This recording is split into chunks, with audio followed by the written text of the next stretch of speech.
Well, it's a modernization project. We are building an entirely new facility.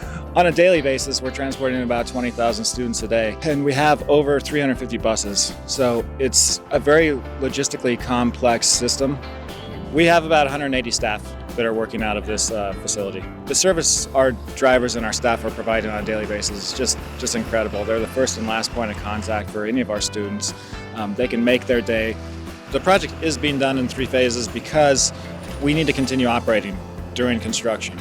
We've got almost 200 buses here, and we need parking for them. Driver's break room, there will be a training room, office space, expanded office space. There'll be 8 bays for buses and 3 bays for all of our white fleet and nutrition vehicles, etc. Our fuel pumps have been decommissioned since June. The new tanks will be above ground, and we will have fueling for gasoline, diesel, and propane as well. The existing facilities, I believe the original one was built in the 70s, and the additional Kwanzaa huts located over there were built, I believe, in the 50s. They are in the floodplain. They've flooded multiple times. We've had to evacuate many times.